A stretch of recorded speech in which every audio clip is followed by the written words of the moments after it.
নির্বাচন তো চ্যালেঞ্জ থাকেই। নির্বাচনে অনেক কাজ, অনেকগুলো কাজের সমন্বয়ে কিন্তু একটু ভালো ইলেকশন হয়।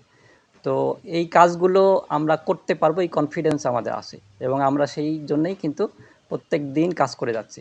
আমাদের কাছে এখন পর্যন্ত যে ইনফরমেশন, যে এখনও অত্যন্ত চমৎকার, শান্তিপূর্ণ এবং একটা নিরপেক্ষ, সবার যেন আস্থা তৈরি করতে পারে এরকম একটি পরিবেশ রাখার জন্য আমাদের সর্বোচ্চ চেষ্টা আছে এবং এখন পর্যন্ত সেটি আমরা ধরে রেখেছি।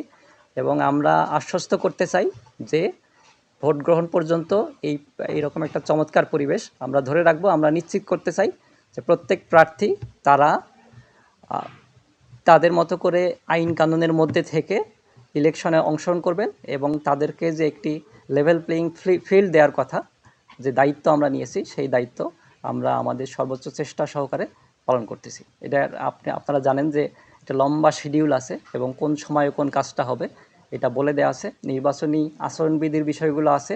আমাদের যারা ম্যাজিস্ট্রেট আছেন তারা কিন্তু এই জন্য কাজ করছেন এবং এই জন্য আমাদের যে বিভিন্ন রকম প্রচারণা, যেমন গণভোট আছে, গণভোটের প্রচারণা, এই কার্যক্রমগুলো চলমান আছে। আমরা আশা করি যে একটা চমৎকার ইলেকশন আমরা করতে পারব। বিতরণ হয়েছিল 65টি মনোনয়নপত্র আর আমাদের কাছে দাখিল হয়েছে টোটাল 44টি।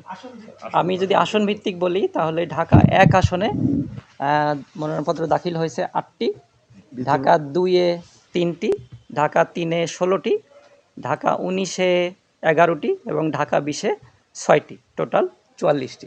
এই 44টি মনোনয়নপত্র দাখিল করা হয়েছে। 5টি আসনের আমাদের যে যাচাই বাছাই হবে এটি আগামী 3 তারিখে হবে, 3 জানুয়ারি শনিবার, এবং আমাদের সকাল 10টা থেকে বিকাল 3টা পর্যন্ত আসন ভেদে প্রার্থীদেরকে সময় দেওয়া হয়েছে। 3 তারিখে আমরা এগুলো যাচাই বাছাই করব।